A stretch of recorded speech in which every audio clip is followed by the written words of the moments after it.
इधर लैन के डैड मूक से कहते हैं, तुमने मुझे बताया क्यों नहीं कि तुम पर अटैक हुआ है। तो मूक कहती है, मैं आपको परेशान नहीं करना चाहती थी। तो लैन के डैड कहते हैं, मैंने बहुत अटैकर के बारे में पता करवाया लेकिन मुझे कुछ भी पता नहीं चला। ये सुनकर लैन कहता है, आपको कैसे पता इस बारे में। तो लैन के डैड कहते हैं, मुझे मूक ने बताया है। लैन मूक को देखता है तो लैन के डैड कहते हैं, तुम लोगों को हमारे फ्लैट में रहना चाहिए, वहाँ तुम सब सेफ रहोगे। तो लैन कहता है, ठीक है। वो चाहता है कि मूक सेफ रहे। फिर लैन रूट को कॉल करके बुलाता है और सब लैन के डैड के फ्लैट पर जाते हैं। तो लैन कहता है, हाँ ये जगह सेफ है। और रूट भी कहता है, हाँ मूक यहाँ सेफ रहेगी। तो लैन रूट से कहता है, तुम मूक के साथ यहाँ रहो। ये सुनकर मूक कहती है, ओक उसके साथ यहाँ रहेगा, वो किसी का भी टाइम बर्बाद नहीं करना चाहती। लैन कहता है, तो तुम्हारी मॉम के साथ कौन रहेगा, मैं जैसा कह रहा हूँ वैसा करो। और रूट भी रुकने के लिए मान जाता है। सब बैठे होते हैं तो रूट लैन से कहता है, तुम्हें डिनाई से बचकर रहना चाहिए क्योंकि हमें नहीं पता कि उसको पीछे कैसे चोट लगी है। तो लैन कहता है, डिनाई का भी रिकॉर्ड चेक करवाओ। तभी लैन को नच की कॉल आती है। तो लैन मूक को देखता है और साइड में जाकर फोन काट देता है। इधर ओक मूक को डिनाई और नच की फोटो दिखाता है। फिर रूट मूक को पेच की गेम के बारे में बताता है और उसे कैसे खेलना है बताता है।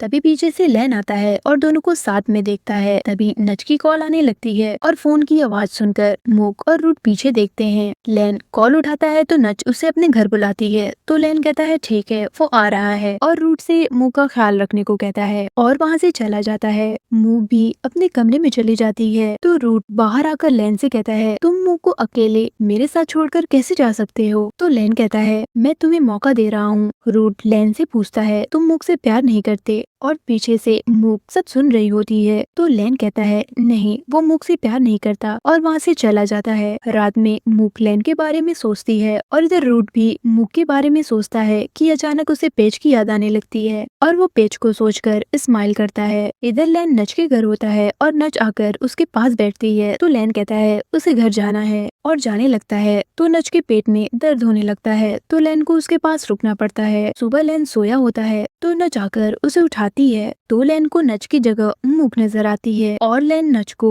मूक बुलाता है। और नच ये सुनकर इरिटेट होती है। फिर लैन नच के बाथरूम में आकर उसका बाथरूम चेक करता है तो उसे वहाँ आदमी का फेस वॉश मिलता है। तभी वहाँ नच आ जाती है। तो लैन बहाना करता है कि उसे टॉवल चाहिए। तो नच उसे टॉवल देती है और लैन के जाने के बाद डिनाई का कपड़ा जल्दी जल्दी वहाँ से छुपाने लगती है और फिर दोनों साथ में ब्रेकफास्ट करते हैं। तो लैन नच से पूछता है, क्या तुम यहाँ अकेले रहती हो। तो नच कहती है, हाँ, तुम चाहो तो यहाँ रह सकते हो। तो लैन कहता है, अच्छी बात है, वो इस बारे में सोचेगा। फिर मूक के पास नच आती है और मूक को एक थप्पड़ मारती है। तो मूक कहती है, ये तुम क्या कर रही हो। तो नच कहती है, तुम लैन को अकेला क्यों नहीं छोड़ देती हो, तुम एक वैश्य औरत से कम नहीं हो। लैन ने मुझे बताया कॉन्ट्रैक्ट के बारे में। ये सुनकर मूक भी नच को थप्पड़ मारती है और फिर नच भी मारने जाती है। तो उसका हाथ पकड़कर कहती है, तुम्हें कोई हक नहीं मेरे बारे में ये कहने का, और हाँ, ये कॉन्ट्रैक्ट लैन के डैड के साथ है। तो ऐसा कहकर तुम लैन के डैड की भी बेइज्जती कर रही हो और मैं एक वैश्य नहीं हूँ। और उसका हाथ छोड़ देती है। तो नच कहती है, अगर इस बारे में लोगों को पता चलेगा तो तुम क्या करोगी। तुम्हें कोई फर्क भले ही ना पड़े लेकिन लैन के पेरेंट्स को जरूर पड़ेगा, और अगर ऐसा करके लैन मेरा हो सकता है तो मैं ऐसा जरूर करूंगी। ये जानकर मूक को बहुत दुख होता है कि लैन ने उसकी प्राइवेट बात नच को बता दिया।